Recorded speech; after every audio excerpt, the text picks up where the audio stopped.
Monday, October 23rd, 2017. I'm your host, Sarah Beal. Thank you for joining us. We have a great show in store for you today. On today's show, we will talk with Superintendent of Schools Meg Mayo-Brown about the recent MCAS scores. Then we'll chat with Alan Chase. He is the Professional Development Coordinator at Cape Cod Community College. And finally, I recently had the chance to talk with Natural Resource Officer Amy Croteau about the Diamondback Terrapin Head Start program over at the MEA offices on Finney's Lane. We'll share that interview with you. But first, let's get a look at today's top headlines. A reminder from the Barnstable Elderly and Disabled Taxation Aid Committee that the deadline for submitting an application to qualify for an annual award from the Barnstable Elderly and Disabled Taxation Aid Committee is November 30th. The funds collected are distributed to needy individuals through an annual award process. To be considered for this annual award, potential recipients need to meet eligibility requirements and complete and submit the application form. A new application must be submitted each year. Applications are available online at www.townofbarnstable.us/treasury or by contacting the Treasurer's Office at 508-862-4653. Copies of the application package will also be available at the Barnstable Senior Center. The Assessor's Office would like to remind residents that the FY 2018 residential exemption application and documentation should be returned to the Assessing Office before November 1st. This will ensure that if qualified, the exemption will come off of the first actual tax bill in January. If you have any questions, please contact the Assessing Office at 508-862-4022. The Recreation Division is teaming up with the American Red Cross to offer a one-day first aid, CPR, and AED certification course. The course will take place on Saturday, November 11th from 9 a.m. to 3 p.m. The certificate received for completing the course will be good for 2 years. The cost is $75 for residents and $150 for non-residents. Space is limited, so sign up now by going online to the HYCC website, or you can do so right at the HYCC. Up next, my chat with Superintendent of Schools, Meg Mayo-Brown. Meg, thank you so much for joining us today. So we're going to talk about MCAS. The results came in last week. So let's talk a little bit about how the district did. Yes, so first of all, it's important to know that for grades 3 through 8, it was a new test. We refer to it as the Next Generation MCAS. Okay.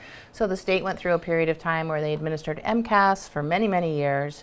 Then they did 2 years of what was referred to as PARC, which was sort of a test drive of that test, and then went back to developing their own assessment, because as you probably know, Massachusetts is #1 in the nation in terms of student achievement as measured by a national test. So Massachusetts feels very strongly about continuing that, the journey that they're on to maintain that high rigor in terms of what's happening in our classrooms. So the Next Generation MCAS, which was administered in the spring, took a while for us to get the results. Usually we get them in the summer, and that leads to some good planning over the summer because there was some new scoring that needed to take place by classroom teachers, and classroom teachers in Massachusetts set the standard, sort of set those levels in terms of what is exceeding expectations, what's meeting expectations. So that work took place in August.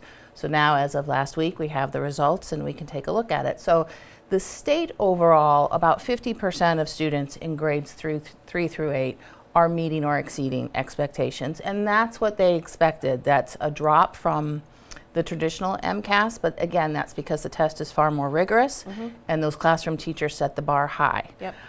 So in Barnstable, our results in grades 3 through 8 in most cases mirrored the state, and that's a great beginning for us. It's a baseline year. Now we know where we need to go. It's given us a lot of information for planning and improvement efforts. The high school test stayed the same, though. That was not a new administration. And we're very proud of the work that the high school is doing. 94% of Barnstable High School students scored proficient or advanced on MCAS. Wow. Isn't that terrific? That's awesome. And I think that's great for a comprehensive high school with a very diverse student population to be able to have those kinds of results. So very proud of that. That's awesome. Yeah. So next week, or maybe this week, it depends on how schools are going to get the information out. We're going to receive the parent reports from the state, and then schools will be getting those to homes. So parents will see a change if they've seen the traditional MCAS or PARC reports. These will look a little different. They'll see how their child did in terms of the 4 performance categories, which is exceeds expectation, meets expectations, partially meets expectations, and then did not meet. Okay. So if they're seeing that their child might be performing in the partially or did not meet, that's a good time to have a conversation with the principal or the teacher to say, sort of, what's the plan for my child? Because we want to see all of our children scoring in the meets expectation or exceeds. Great. Yeah. How often do they do MCAS testing? I don't have children myself, so I don't really know how it all works. But how often is that done? It's every year. Every year, okay. For grades 3 through 8. Okay. And it generally occurs in the spring. And again, we get our results in the summer. So sometimes people say, well, what good is that, right? So it's, you're getting the results in the summer, but we use it more as a measure of how we're doing as educators rather than not necessarily how our kids are doing. So again, we get all that data in and we start to make some adjustments and some tweaks to our curriculum or maybe our instruction to make sure, because our goal is that all of our students, regardless of the grade level or any other learning differences that our students might have, that everyone is scoring in the exceeds or meets expectations. Okay, and like you said, if when you get the parent report and your child is in the what the bottom two, I don't remember what they partially are. Or not. Partially or not. Yeah. They should definitely get in touch with the principal and the teacher and talk about what they can do to maybe help their child, what the plan would be going forward to get their child so that the next year when they take the test, even though they might have a new teacher, exactly what they can do to get those, to help their child get to where they're in the upper categories. Exactly. And I think there's some great things that parents can be doing at home, particularly, either reading to your child or really having a spot if your child is reading independently already to sort of make that a requirement at home, that there's some, quiet reading time every night, some independent reading. I always tell kids reading makes you smarter. It really does. And then what we've noticed in our testing results is we need to do some more work with writing. And if you think about it, right, when you and I were growing up, we did a lot of writing, right? Whether it was helping our mom make the grocery list or, there was a lot of writing in our lives. Yes. Now there's a lot of technology in our lives. So we know that our students aren't getting the exposure to writing that, traditionally had happened in homes. We're trying to do a lot more of that in school. But again, I think parents can, in terms of a partnership, help us with that writing piece as well. Wonderful. Is there anything else about the MCAS that you want our viewers and parents to know about before I let you go? Well, I think, it's an important measure of how we're doing as a school system and how our students are doing, but it's not the only measure. And we always, as a superintendent, I'm always trying to balance between, the significance and importance of that, but also that it's our responsibility to educate the whole child. So testing isn't the only thing that we want to be doing at school. So it's trying to find a healthy balance between those achievement levels on the test, but really recognizing the quality experience that we want to have in our schools for all children. I always say our students are more than test numbers, right? We want to educate the whole child, and that's what we're committed to doing. That's so wonderful to hear. Thank you so much for coming in and Thank letting us know about this. Thank you. My guest today is Superintendent of Schools, Meg Mayo Brown.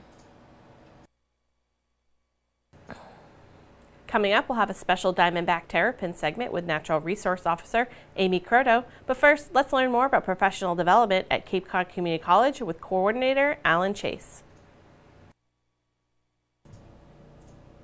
Alan, thank you so much for joining us today. We're going to talk a little bit about the professional development at Cape Cod Community College. You are the Professional Development Coordinator, and this is a fairly new position. So why don't you tell us a little bit about what it is you do and maybe a little bit about your background? Sure, that's perfect. This is a relatively new initiative. It came from a Title III Higher Education Act grant of October 2015.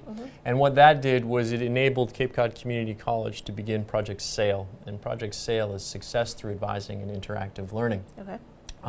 The objective of Project SAIL is to improve our enrollment, to improve our retention rates, to improve our completion rates, to improve our transfers to four-year institutions, and across and through all of that to improve our developmental math rates to enable students the ability to do those first four objectives. So Project SAIL works towards those ends, basically with a three-part strategy. We want to strengthen academic services, we want to strengthen our student services, and we want to enable our faculty and staff with professional development opportunities so that they can do all of those better.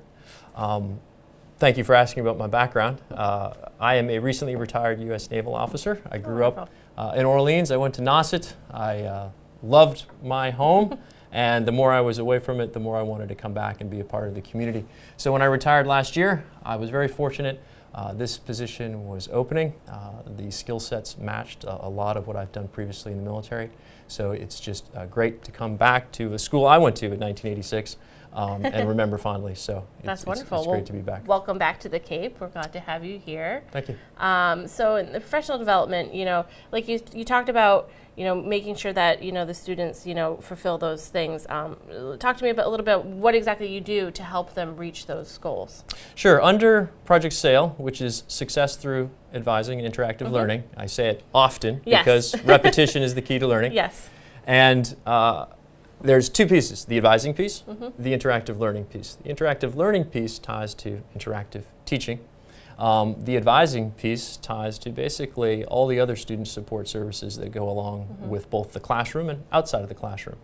I work both of those facets with what we call professional development. So anything that is in someone's job description at the college that would enable them to do their job better and therefore enable our students and empower them towards success is what I would qualify as professional development. So I have devised a variety of initiatives, efforts, and schedules to give our faculty and staff the exact skills they need to progress.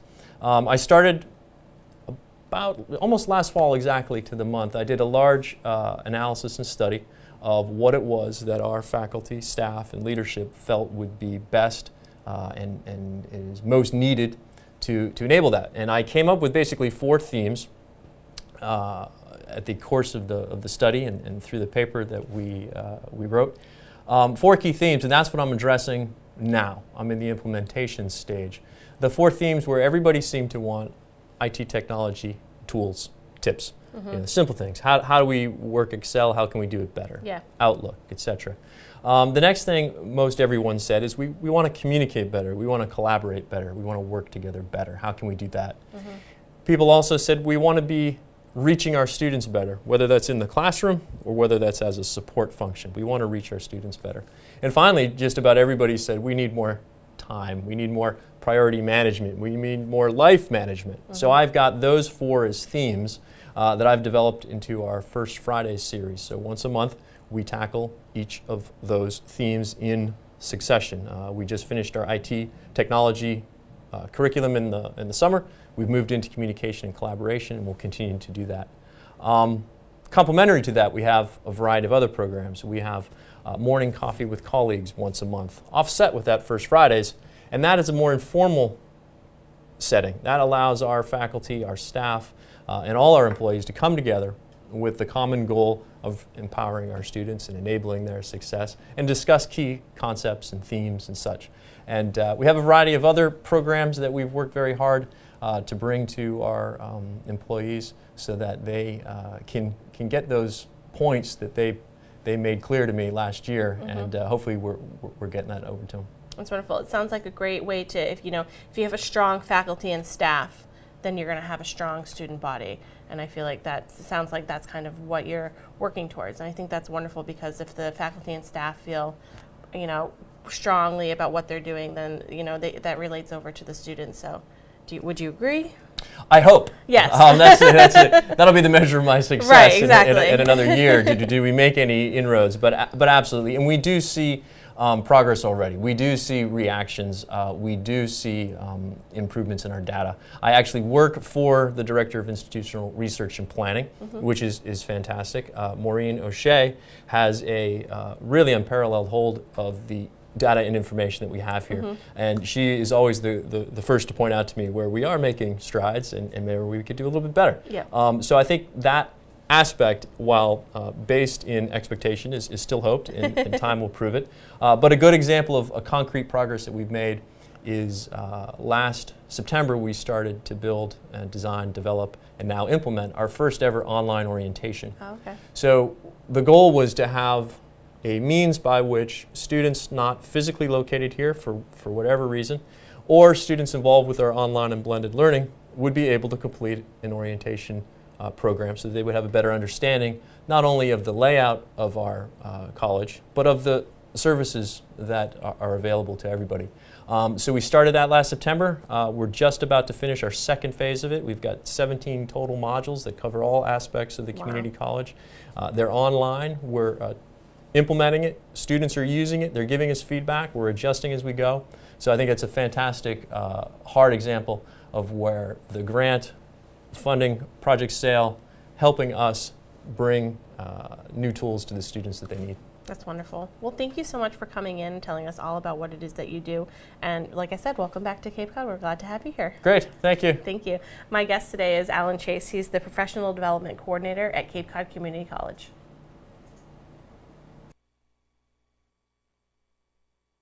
I'm here at the MEA headquarters on Finney's Lane with Amy Croto. She's a natural resource officer here in the town, and we're going to talk about Diamondback Terrapin Head Start program that you guys do. So yes. Let's get right into it because we got so many little cute guys right behind us. Yeah.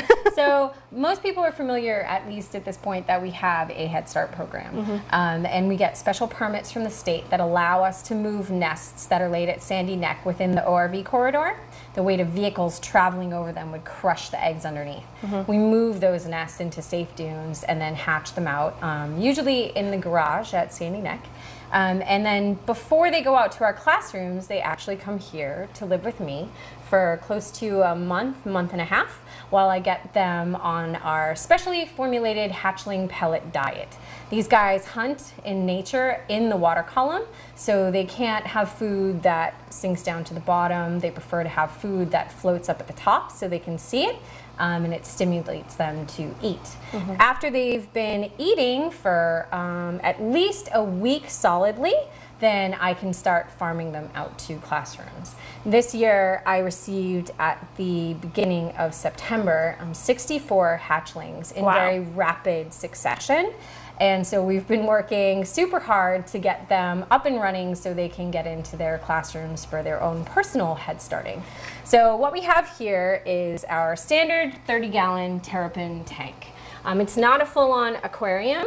Half of the glass on one side is missing, and that's because you never fill the tank completely with water when you have a turtle tank. We have our filter running here that helps keep the water clean. And then we have learned through head starting that our terrapins prefer to be in water temperatures that range from 68 degrees to 84 degrees, but that they're most likely to start eating initially when the temperature is between 78 and 82. Oh, wow. So right now these guys are at a nice comfy 84. Most everyone in this tank has been eating routinely. Diamondback terrapins are a unique species in Massachusetts in that they're the only brackish water species of turtle that we have, meaning that they live in water that is a little bit salty and a little bit fresh. So along with having a special temperature, they also need to have a special salinity. And so long as the salinity of any tank falls between 10 and 18 parts per thousand of salt, then they are happy. They don't get, dehydrated or oversalted. And then that makes them very comfortable.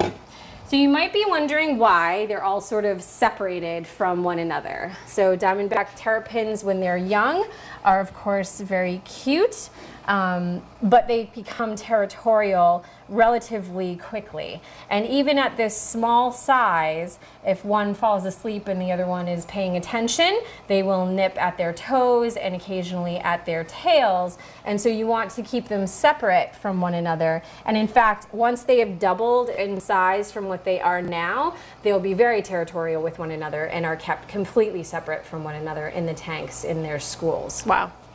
You also might be wondering why I have 40-something yogurt containers here. And that is because you want to feed them outside of the tank. Turtles create an insane amount of organic matter feces on their own, and the tanks can become very dirty very quickly if you choose to feed them in the tank.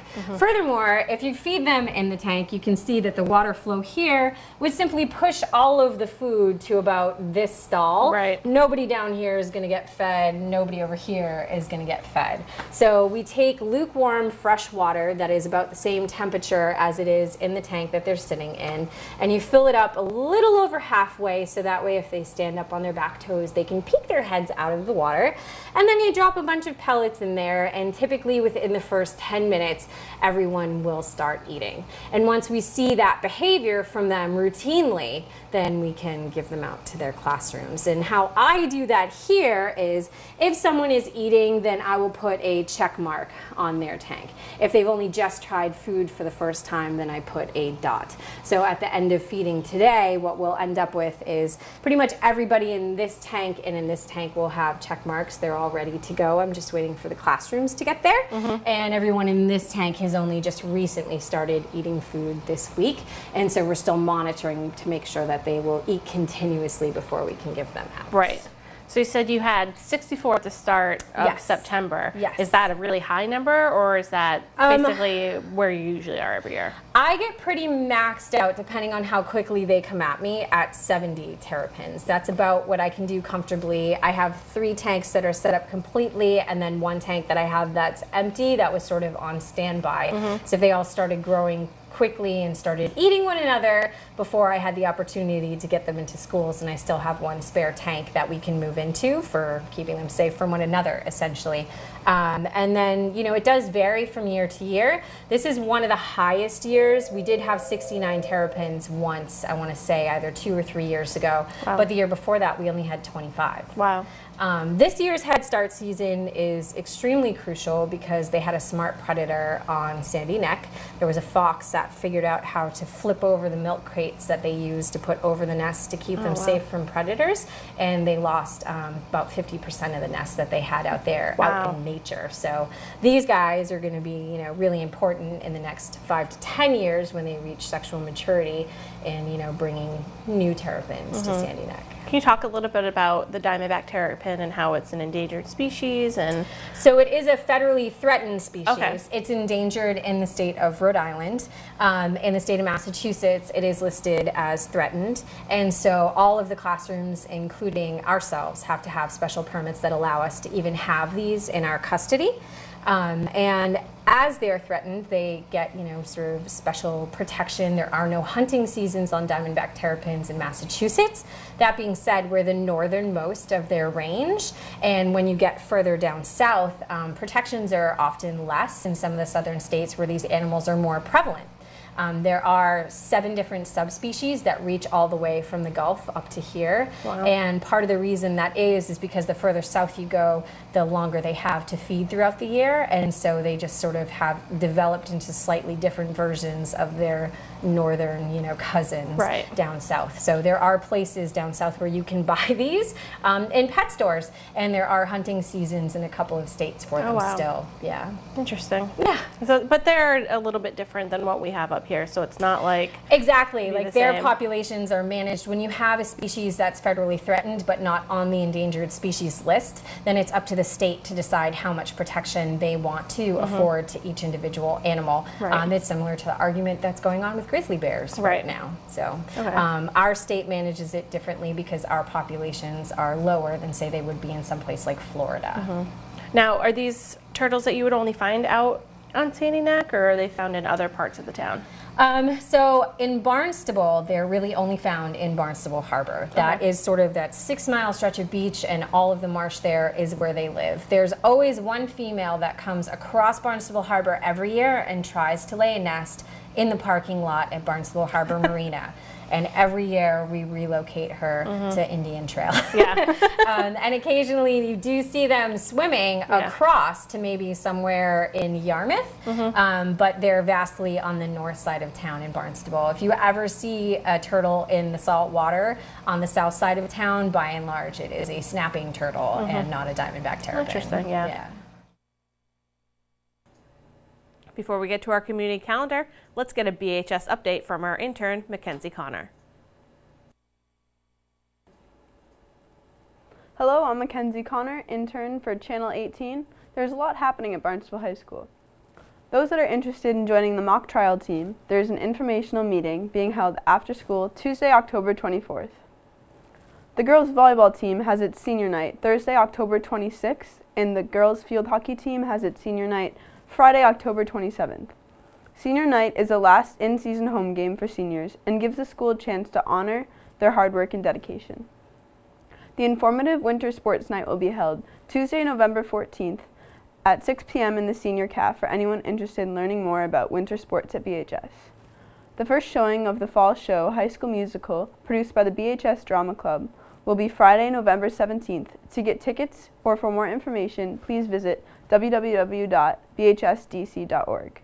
And finally, seniors and faculty are still trying to settle what color the cap and gowns will be at graduation this spring.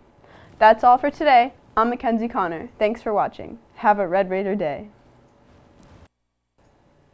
Now let's take a look at our community calendar. Let's see what's going on at our local libraries this week. The Sturgis Library is hosting Them Bones, Facing the Dead in Paris and Rome to get you in the spooky Halloween mood. Library trustee Greg Williams will give a talk on dark tourism, which is the practice of touring graveyards and places associated with death. He will focus on the catacombs of Paris and the Capuchin Crypt in Rome. This event is free and will take place Tuesday, October 24th at 6:30 p.m. Please RSVP by calling the Sturgis Library at 508-362-6636. The Hyannis Public Library Knitting and Handicraft Group will meet this Tuesday at 10:30 a.m. Knitters of all skill levels are invited to join. You can spend a congenial hour mastering knitting, crocheting, or any other chosen handicraft with a creative circle of friendly crafters.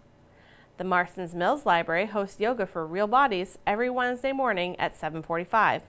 Please call 508-428-5175 to reserve your spot in this class. Let's take a look at this week's board, committee, and commission schedule.